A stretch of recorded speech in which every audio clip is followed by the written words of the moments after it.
एक व्यापारी था। उसकी बीवी, एक जवान बेटी और दो छोटे बेटे थे। बेटी जवान होने के कारण व्यापारी को दिन रात उसके विवाह की चिंता खाई जाती। वो पैसे जोड़कर धूमधाम से अपनी बेटी का विवाह करना चाहता था। एक बार उसे व्यापार के लिए परदेश जाना था। सफर लंबा था। वह अपने घर वालों से कुछ दिन में आने की कह चला जाता है। जाते हुए उसकी बेटी उसे खजूर देती है और कहती है, बाबा सफर लंबा है, भूख लगे तो रास्ते में खा लेना। बेटी के दिए खजूर को लेकर व्यापारी परदेश के लिए निकल पड़ता है। लंबा रास्ता और तेज धूप के कारण वो चलते चलते थक जाता है। तभी उसे रास्ते में एक कुआं नजर आता है। सोचा क्यों न थोड़ी देर यहीं सुस्ता लूं, आराम से बैठकर खजूर खा लूंगा और शीतल जल ग्रहण कर लूंगा, फिर आराम से परदेश के लिए निकलूंगा। इसी सोच के साथ वो कुएं के किनारे बैठकर आराम से खजूर खाने लग जाता है। खजूर खाते खाते उसके हाथ से एक खजूर कुएं में गिर जाता है। खजूर जैसे ही पानी में गिरता है, कुएं का बिल्कुल साफ और निर्मल पानी एकदम से खून में बदल जाता है और तभी कुएं के अंदर से गुस्से से भरा एक दैत्य निकल कर आता है।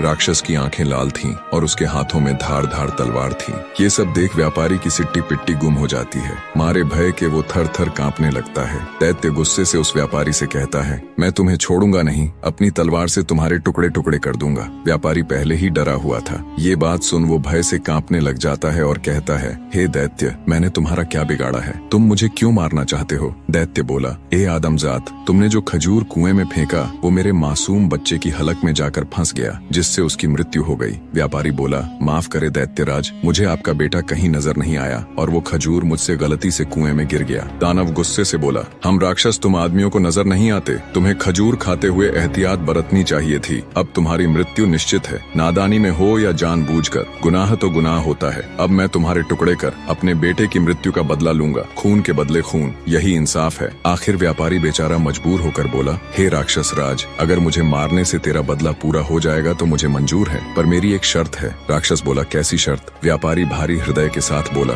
मेरे ऊपर अभी बहुत सी जिम्मेदारियां हैं। मैंने लोगों से कर्ज ले रखा है, वो कर्ज अदा करना है और अपनी जवान बेटी की शादी करनी है। एक बार ये जिम्मेदारियां पूरी कर दूं, उसके बाद मैं खुद तुम्हारे पास आ जाऊंगा, फिर तुम बेशक अपना बदला पूरा कर लेना। ये सुन राक्षस सोच में पड़ जाता है। इतनी कहानी कहते कहते सवेरा हो जाता है और रानी किस्सा सुनाना बंद कर देती है। राजा बोला, तुम चुप क्यों हो गई? मुझे बताओ कि राक्षस ने व्यापारी को मार दिया या फिर उसे उसके कहे अनुसार कुछ समय की मोहलत दे दी? रानी बोली, महाराज, रात खत्म तो बात खत्म, अब सुबह हो चुकी है और मेरे मरने का वक्त आ गया है। राजा बोला, लेकिन मुझे कम से कम इतना तो बता दो कि राक्षस ने उसे मारा या छोड़ दिया। रानी बोली, हे राजा, कहानी बहुत लंबी है, पूरी बताने के लिए वक्त की जरूरत है और अब वक्त खत्म हो चुका है। ये सुन राजा सोच में पड़ जाता है। बने रहे।